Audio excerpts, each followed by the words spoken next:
আসসালামু আলাইকুম। কেমন আছেন আপনারা সবাই? আলহামদুলিল্লাহ আমরা ভালো আছি। আমরা চলে আসলাম আজকে নতুন আরেকটি ভিডিও নিয়ে। আজকে আমি রান্না করব কাউনের চালের পায়েস। এই যে কাউনের চাল, কে কে চিনেন? এই কাউনের চালের পায়েস রান্না করব। তার জন্য নিয়েছি এখানে এক বাটি কাউনের চাল এবং কিছু নারকেল কোড়া, আর নিয়েছি খেজুরের গুড়। এইগুলো দিয়ে আমি আজকে পায়েসটা বানাবো। পায়েসটা বানানোর জন্য ফার্স্ট আমি লিকুইড দুধ চুলায় দিয়ে দিয়েছি। দুধটা ভালো করে বলক আসলে আমি গুড় দিয়ে দিব, চাল দিয়ে দিব। চাল দিয়ে চালটা ফুটলে তারপর গুড় দিব। তো আমি এখন দুধটা আগে ফুটাই নিই জাল করে। ঢাকনাটা রেখে দিব দুধটাকে তাড়াতাড়ি বলক আসার জন্য, যাতে দুধটা তাড়াতাড়ি ফুটে যায়, তাই রেখে দিলাম। আমি ঢাকনাটা ঢেকে দিয়েছিলাম। আমি চালগুলো দিয়ে দিই। আমার দুধটা বলক আস্তে আস্তে ফুটে যেতে যেতে আমার চালগুলো ফুটে যাবে না। আর দুধটা বলক প্রায় চলে আসছে, কিছুক্ষণের মধ্যেই দুধটা ফুটে যাবে।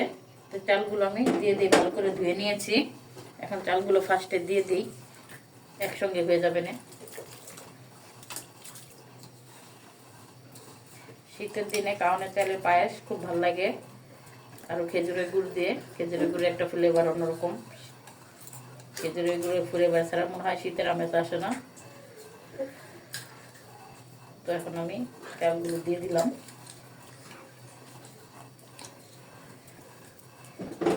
লেড়ে নিব। এই চামচা আমি একটু দিয়ে দেবো লবণ। আমরা মিষ্টি রান্না করলে হালকা একটু লবণ দেই, লবণ ছাড়া আমার মনে হয় ভালো লাগে না। আর মিষ্টির ভিতরে লবণ একেবারে কম দিতে হয়, বেশিও দেওয়া যায় না, তাহলে খেতে ভালো লাগে না।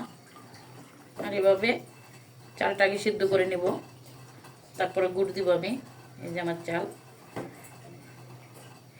যেরকম হয়েছে, এটা রান্না করে রেখে দিলে ঠান্ডা করে খেতে ভালো লাগে।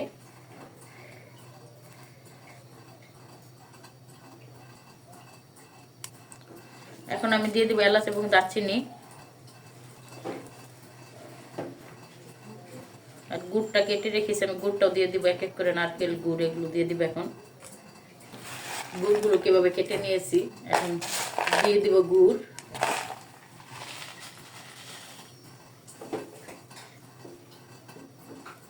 গুড় দিয়ে দিয়েছি। আস্তে আস্তে গুড়টা গলে যাবে।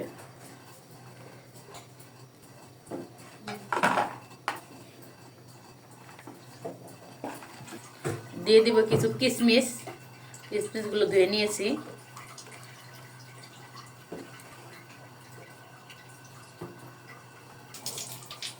এই কিশমিশগুলো দিয়ে দিলাম।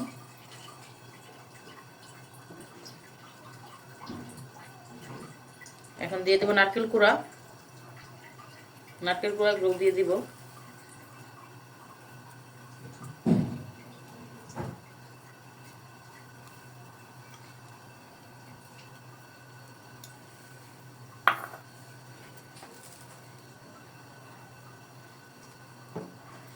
সুন্দর করে আমি রান্না করে নিব।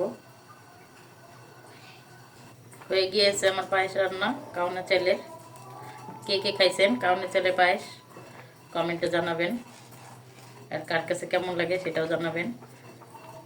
ঠান্ডার দিনে তো ভালোই লাগে আমাদের কাছে। তো এখন আমি বেড়ে রেখে দিব, ঠান্ডা হলে খাবো। আমার রান্না শেষ। কাউনের চালের পায়েস হয়ে গিয়েছে। আমার কাউনের চালের পায়েস কেমন হয়েছে, কেমন লাগলো কার কাছে কমেন্টে জানাবেন। এটা আমার কাউনের চালের পায়েস।